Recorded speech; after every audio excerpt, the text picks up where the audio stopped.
Hey there, friend. It's Tracy. I'm just forewarning you. This episode got away on me a little bit. I'm feeling a little bit under the weather. I've been going through quite a bit of stuff. But hang in there. If you hang in there, I am talking about my incredible journey to England, the observations I made, the differences between how dogs are over in the UK versus how they are over here in North America, and what we can do about it.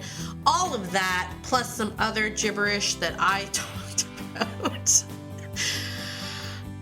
Let's get into it. Ready to have a calm and peaceful life with your dog without the stress of those fear-based behaviors? Hi, I'm Tracy, and I've been there, overwhelmed by all the conflicting dog training advice and unsure of what to do next.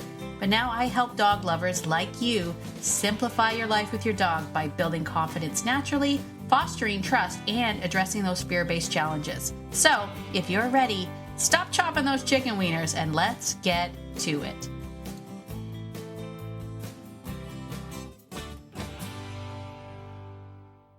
Hey there, friend. Have you ever found yourself feeling a little bit embarrassed when you take your dog out because they are over the top? Maybe walks have turned into a hold on to the leash for dear life kind of deal, or having guests come over feels like a nightmare. If that's you, well, how interesting, because my 3-day Calm Down Dog Bootcamp is exactly what you need. Here's the scoop. The Calm Down Dog Bootcamp is a free event happening on Zoom October 7th, 8th, and 9th. Inside, you're going to learn that all those tricks and treats that you've been told will help your dog are really just the tip of the iceberg. We're going to start to dive deep into building a trust-based, real relationship with your dog so that you, my friend, can be the reason and the reward in your dog's life. And hey, once you've got that relationship piece down, those treats, well, they'll be the gravy on top of the liver treat. Ew, gross. Want in? Come on over to beyondobedience.ca/bootcamp and join us today. I can't wait to see you there. Well, hello, my beautiful friend. It is Tracy. Welcome to Beyond Obedience, the podcast. Super duper welcome if you're brand new. If you're brand new, hello. Hello, friend. All right, starting off with a deep sigh. I'm pulling back the curtain a little bit. I'm going to be completely real with you, my friend. I'm not feeling 100%. I'm really not feeling 100%. I wish I was. I wish I was, because I've got so many exciting things coming up and happening right now. But it's been a whirlwind. If you've been following me at all on Facebook, you know my life has been a little crazy. You also know that I introduced a brand new pack member to our pack. His name is Gunther. Gunther. Hey, Gunther. His name is Gunther, and he is 10 weeks old, probably getting closer to 11 weeks now. 10 weeks, 11 weeks old. And he is perfect. He's a German Shepherd. And for some people, I have to admit, I was kind of quiet. I was quiet about this for a couple of reasons. Mostly because I honestly don't like everybody's input when you decide that you want to get a dog. And they're like, what are you going to name him? Or like, what dog are you going to get? I don't like it. People are very, very quick to give you their opinion when you didn't ask for it. So, but I did find it very interesting. Many people were shocked by the fact that I wanted a German Shepherd. And the truth of the matter is, even though I love my Noofs, I love my Noofs. Shout out to the Noofs, because the Noofs are everything. They were the cornerstone to everything Beyond Obedience. They were Beyond Obedience. They were the reason that we, that we did the things that we did, and the results that we got was because the Noofs were so laid back and non-reactive, and they absorbed so much crazy energy that they were able to influence dogs' behavior. They were able to give people confidence that they didn't know that they had. They're just fantastic, and they will always, hold a special spot in my heart. And I'm not saying never again. we still have three Newfs. We have obviously Nigel, and we have Dakota, and we have Eclipse. And believe it or not, Dakota and Eclipse are 13 years old, and Nigel is 10, which I can't even imagine. I can't imagine. I don't know where the time has gone. But anyway, they will always hold a near and dear place in my heart for the work that they did. And they did fantastic work. They really did. But if you didn't know this about me, I grew up with German Shepherds. Those were the dogs that I grew up with as a kid. And my dad had a love for German Shepherd. My dad loved big dogs in general, but he had a love for German Shepherds. And that was yeah, honestly, when I was a kid, I thought they were the only dog, right? My dog was the real dogs and everyone else's dogs weren't real. Like that was my life as a kid. So there was always a part of me, like they are my heart breed. There's just something very, very special and near and dear about the German Shepherd for me. And admittingly, I shied away from them for a long time due to like health concerns and sort of the direction that they were going. But I met an incredible dog 2 years ago. No, 2 years ago? No, it was longer than that. 3 years ago? Anyway, dates. I don't know. It was a while ago. Was it during COVID? I can't remember. Anyway, the point is this. I was doing one of my weekend seminars in Ontario, and one of the attendees there was an incredible woman, and she had the most beautiful dog. She was the most beautiful dog. And I was like, you tell me more about this dog. Anyway, long story short, I was like, if I ever got another dog, I wouldn't mind having one of your dogs. I've been on a list for a while, waiting list for a while. and I finally got him. So that's how that went. And as expected, I had so many people that came up to me and were like, I didn't know that you would want to, like, that shocked me that you would get a German Shepherd. Why a German Shepherd? Well, this is why. I'm saying why. So now I'm going to tell people, go to this podcast and you'll hear why. This is why. So I'm pretty excited about it. I am going to be documenting Gunther's journey from the perspective of this is going to be new and different for me. How interesting moments I'm going to be documenting all of that, and that's going to be available for people that are inside the community and are interested in learning about puppies and the decisions that I make and all the things. And you know me, I share everything. I share it all. All right. So all of that being said, I've had a very emotional 3 weeks. I'll tell you right now, I don't even know what emotion I have. I think I ran through the gamut of all emotions, and now I'm not feeling well. So it was my body's way of going, that was too much stuff. So I'm gonna be straight up honest with you. This episode is coming at you completely raw, without much structure. As you can already tell. She says as she's 10 minutes in already and hasn't said anything of value. I do have the main concept of what I want to talk about. So we'll just go with that. But I'm feeling under the weather. I've been through an emotional roller coaster the last 3 weeks. And everything from extreme, excitement and joy from my trip to tragedy, grief, to puppy excitement, a kid going off to college. Like, it was a lot. It was a lot. So you're just going to have to bear with me for this one. Apologies up front. All right, let's get into it. So I went to England. That's where I'm going with this. I went to England. I say it 3 times because I still can't believe it myself. I had this incredible opportunity. I have met the most incredible people through working online. And 2 of those people I met through I used to have a program called Relationship Remedy. as I mentioned, I had the seminar Relationship Remedy. I also had a program called Relationship Remedy, and it was an online program. And I met some incredible people that were from the UK. And over the last 3-4 years, I don't know, it's been a while, 3 or 4 years, I don't know, time, it goes by. I had a chance to really, really get to know them and their dogs. And I've seen incredible transformations with these dogs. And I was joking around the one day on our monthly Zoom meetings, and I said, wouldn't it be cool if I came to see you? Like, what if I just show up at your door one day? Wouldn't that be cool? And we kind of joked around about it, but really not really, you know, like it was like, yeah, if you wanted to come over here, we have a room, you could stay here.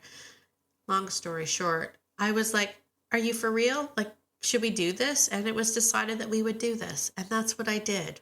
What? I know. It was incredible. So shout out to Tanya and her lovely husband, Jason, for hosting me for 2 weeks in England. And shout out to, of course, Rachel and Pat, who had us over for the weekend. I got to meet Freddie and Phoebe and Dexter. And I also got the most incredible tour of London and drives through the English countryside. And it was just, it was spectacular. It was just spectacular. And more than anything, it felt like I felt like I had known Tanya forever. Like it felt like I had known her forever. It felt like she was like one of my dearest friends. And I'm so in awe of our ability to connect with people from all over, and just how, I don't know, it still amazes me to this day. Anyway, that aside, this is probably the first time I've been able to talk about it because, as I mentioned, I came home to tragedy and grief and all of that sort of thing, which kind of derailed me from my excitement of what happened on my trip. But it was absolutely, it was more than I ever could have imagined. And I will never, ever forget the kindness of Tanya and Jason to take me in. Jason making me my fancy coffee every morning when he was home, and Tanya trying to make me my fancy coffee. Anyway, it was just absolutely brilliant. The history, the buildings. I went to Buckingham. I mean, I did all the things. It was so amazing. But here was what I wanted to talk about. The reason why I wanted to talk about it is because before I went, I had always heard that because over there in the UK, there's more of an open door policy for dogs, that dogs are like a little less reactive. Now, if I were to ask Tanya or Rachel about this, they would disagree with me. They would be like, no, we still have the he's friendly dogs. We still have the jerky dogs. We still have, I mean, Dexter does have the story of, you know, a dog that came over and bit a chunk of his ear off. So I'm not saying that it doesn't happen. Obviously it does. So that is probably the number one issue that most dog owners have, right? Is the he's friendly dog that runs over, that's not friendly, the off-leash dogs, that I think is going to be standard across the board. I don't think there's any place that is going to be free of that issue. However, and maybe it's because Tanya had, like, you know, the plumber with the leaky faucet, or what's the phrase I'm looking for? Like, you know, when you take your car to the garage and it doesn't make the noise anymore, you know, that kind of a thing. Maybe a little bit of that was happening because we were trying. Like, we went out a lot with Dexter. We took Dexter out to a lot of places, we did so much with her dog, seeing whether or not we could find some sort of reactivity, and I could, you know, be there in person to point out what I would do and all of that stuff. And lo and behold, it just didn't happen. Like, I think we had one we had one guy with a Belgian Malinois, and he just wasn't paying attention. It was very bizarre. Like, I don't know if he had earbuds in, and he just wasn't paying attention. And that dog was a little bit stocky, and I did have to do the whole thing where I watched it and I moved around because, you know, it was being all sneaky and was going to wait till it was past us and then come back and circle back. And I caught him on that. But other than that, there wasn't really a lot of opportunity for me to be like, hey, what we would do here is this, because nothing happened. And because of that, I got a really interesting view of the difference between the UK and over here well, I'm in Canada, but I would say North America in general, because I've been to the States enough times and seen enough things happening over there. I think we're pretty much the same. Here's my main observation. And this was something that not only did I take in, but I've already started to incorporate it with my work with Gunther already, because it was like so pivotal. So the thing that amazed me more than anything was that dogs over there are allowed in so many places. In the pubs in particular, like, you want to stop for a pint, you can take your dog. And I'm not just talking outside in the outdoor part of the pub, but like inside the pub. Like, you could, and I'm saying this incredulously because that does not happen here. Like inside the pub, you can take your dog inside. Like, when we walked through the pub, there were dogs just lying underneath tables, just being dogs, hanging out while people were having... Sean Trotter. Oh, hold on. While people were having... I had a phone call. People were having... sorry, now I got all distracted. I should have turned my phone off. I never get phone calls. Anyway, people are having their pints, dogs are just lying there, and everybody was just so chill. And you'd walk by with your dog and the dogs were all fine. We would go to a park, we would do the park stuff, and at the end there would be a little cafe or whatnot. We'd sit at the picnic tables. There'd be dogs everywhere, all sitting underneath picnic tables and whatnot. This is the part that amazed me. So we went down to Cornwall to see Rachel. Tan and I were coming back, and she made arrangements for us to get a traditional English breakfast, which was so good. And she said, oh, I found one that was dog friendly. So I was like, okay. We're walking up, and I see the outdoor patio tables, and I'm thinking this is where we're going to be sitting, because it's like they're serving food. It's not just a pub. They're serving food. No. We walked into the restaurant, inside the restaurant. And when we got there, there was a sign and a little bowl of dog cookies that, asked the dogs to put their paws up and take a cookie. And I was like, what is actually happening? Then we come in, they say hello to the dog. We go over to our seat. They seat us down. They bring us our water. They bring Dexter a bowl of water. We order our breakfast. We order Dexter sausage. They bring our breakfast. They bring Dexter sausage, all cut up. I mean, what? And it is a really, really nice cafe.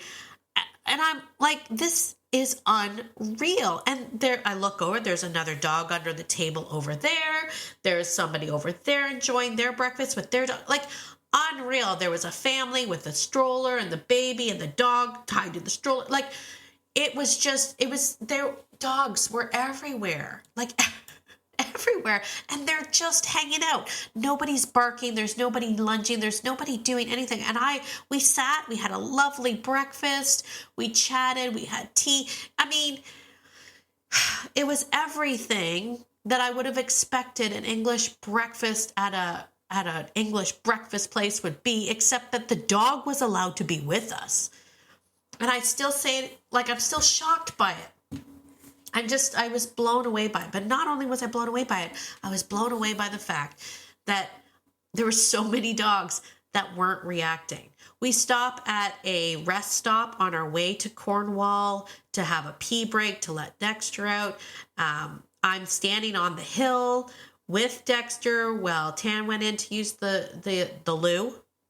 See, I picked up the lingo while I was there. She went to use the loo, and I'm walking around with Dexter. There's dogs everywhere. Not a single one. Not a single dog lunged at me, barked at me, even really looked that interested at me, because there were dogs everywhere sitting under picnic tables while people are eating. And it was just a thing. And so I came back with this like, oh my gosh, look what's possible. Look what's possible. Now, I think over here, because we don't have that same opportunity, there are a few places that are dog friendly, but even of those, dogs are anxious and uncomfortable because it's not something that they're used to doing. And so I wanted to start this new thing with Gunther. Now it's going to be really, really challenging because I realized as soon as I got him, I forgot how much people go crazy over puppies when you have them. People also go crazy over my noofs. I felt really bad because we brought Nigel and Nike with us when we went to pick up Gunther, and the amount of people that are always like, "Oh, Nigel is such a stunning dog," because he's a big gray bear, right? Like he's a fuzzy bear. I get people are attracted to that. And then of course they would see the puppy, and then there'd be Nike, and they would be like, "Oh, look at the puppy and look at Nigel," and then they would be like, "Oh, and you're cute too." And she was just kind of like, "Oh, wah wah." Anyway, but one of the things that I wanted to start was this idea of when the dogs are at a picnic table, I want people to not acknowledge them. And oh, how hard is that? So here's what, because I was like, I want that. I want what they have over in England. I want that for my dogs. I want to be able to take my dogs places and know that, they're going to be fine. But the problem isn't the dogs. This is what I've come to realize. The problem isn't the dogs. I already knew that before, but the problem isn't the dogs. The problem is the people. The problem is that when people see dogs, especially puppies that are in that formative stage of learning where they're starting to figure out greeting rituals. Right now, that's what Gunther is doing, right? We just recently took him from his mother and his siblings, and he's been spending all this time with an incredible balanced pack of dogs. I got to meet all of Pam's dogs, and they are all amazing. Just so amazing. Both Mark and I literally we were in German Shepherd heaven. We were sitting on the couch with these laid back dogs, just laying on our laps and showing us their toys. Anyway, but he was there. Now we've taken him, like imagine, if you will, being that puppy. So he's with these dogs. They're all he knows. And then we take them, put him in a car with two dogs he's never met before, and two strange people he's never met before. And we're like, now this is your new pet. So imagine now he's trying to figure out, he's got to take in all this intel, like, what are these people? What do they expect? What are the rules? What are these dogs? What do they expect? Nike did not like him at first, which we were shocked about. We were really shocked about. Nike was like, I do not like your face. And we were like, what? Because we thought Nike would love him. Like, Nike is such a playful little Jack Russell, but she proved us wrong. She was like, I hate that guy. Nigel was just like, oh, puppy, but he now has to figure out all of these things moving forward.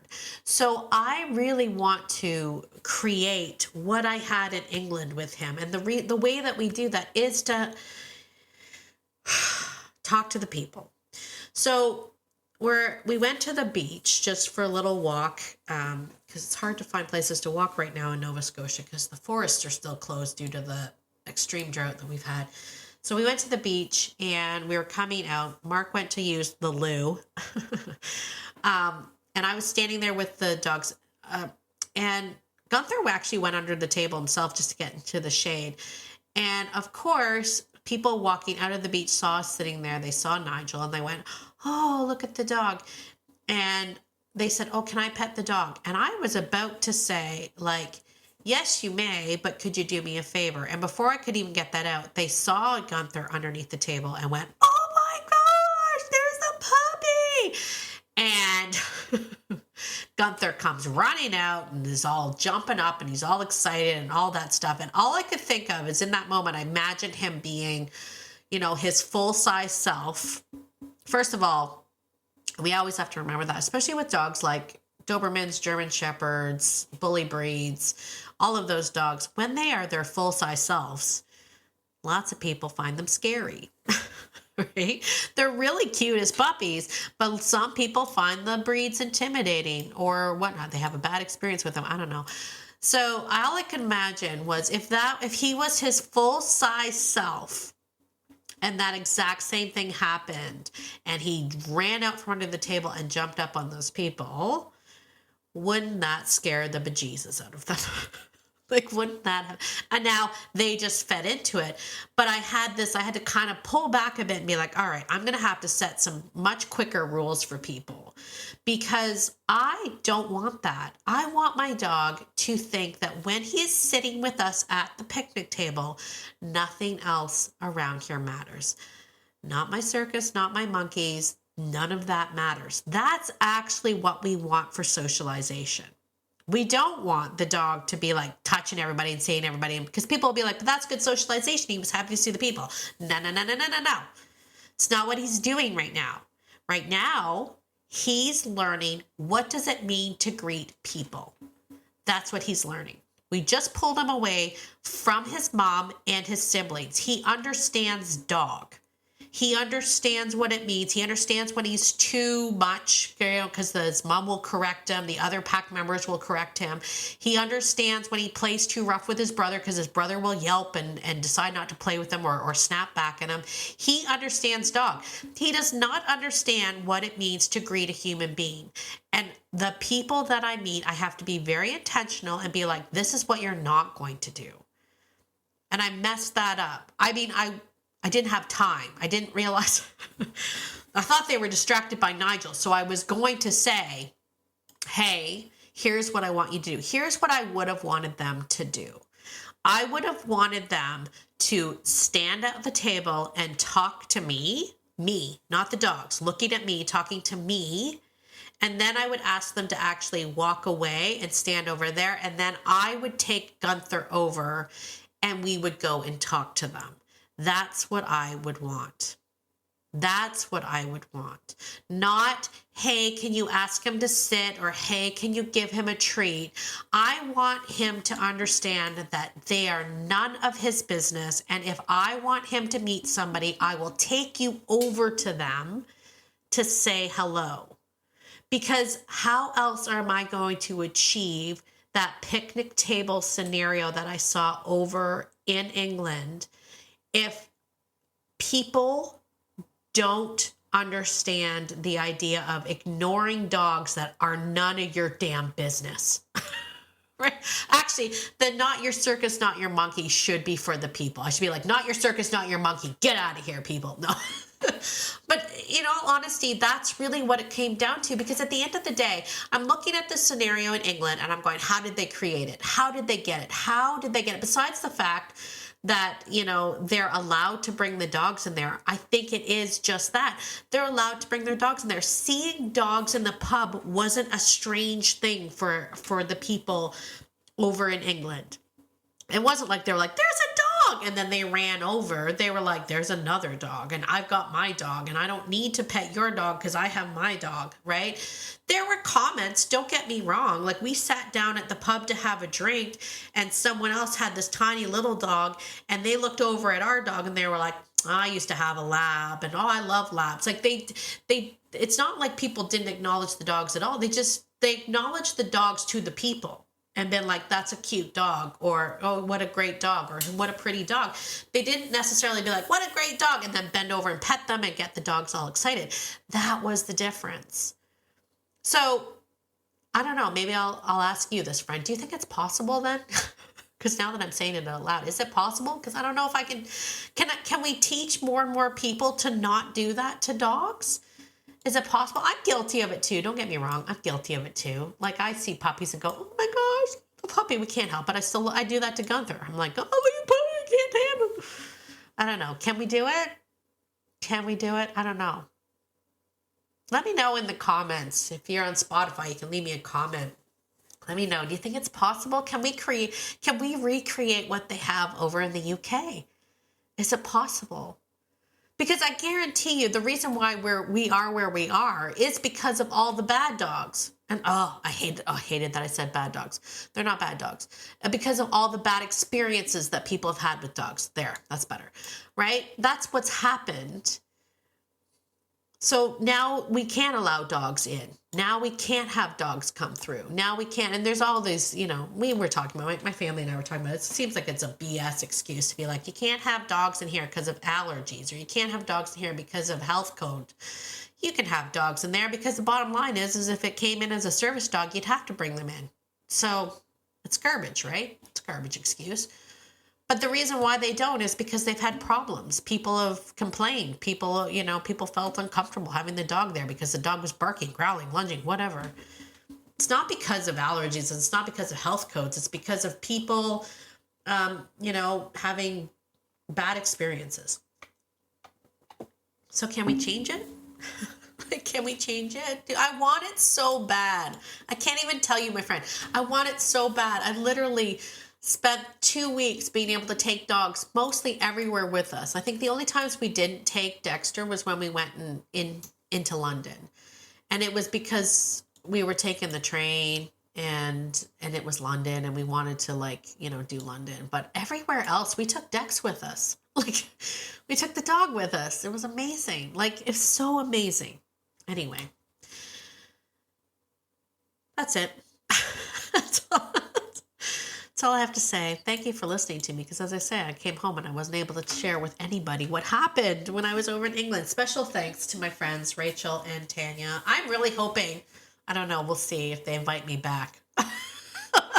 Really hoping I can go back, because it was everything. It was everything. It was so, so good. I just loved it so, so much. So, and meeting the dogs. What is it that Tanya said to me? We were in the car coming back. And she said, well, you must feel pretty chuffed meeting the dogs, meeting Dexter and Phoebe and Freddie. And I sat there and stared at her for a second. I'm like, maybe I feel that way as soon as you tell me what chuffed means, because I don't know what you're talking about. And then we laughed, and then she said, proud of yourself. You must feel very proud of yourself seeing how far the dogs have come. And the truth of the matter is, not only was I proud of the dogs, I'm amazed at the whole thing, to be able to connect with dog lovers all over the world. And to have that experience, to see a different culture with dogs and whatnot, was priceless. And I am forever in their gratitude. I am forever grateful for everything, for their hospitality, for Rachel and Jason and Rachel and Tanya and Jason and Pat for allowing me into their homes and hanging out with them. So it was amazing. All right, I gotta go. I gotta head off. Thank you very much for just letting me ramble on for 35 minutes. I appreciate you. If you made it all the way to the end, extra bonus for you. Extra bonus for you. Listen, as always, I want you to get out there today and be the person that your dog thinks you are, because your dog thinks that you're amazing. And so do I. Be sure, if you haven't already, sign up for the Calm Down Dog Bootcamp. That is coming back October 7th through the 9th. It's now 3 days. 3 days of hanging out with Tracy. You won't want to miss it. Be sure to do that at beyondobedience.ca/bootcamp. And I'll see you in the next episode. Bye for now.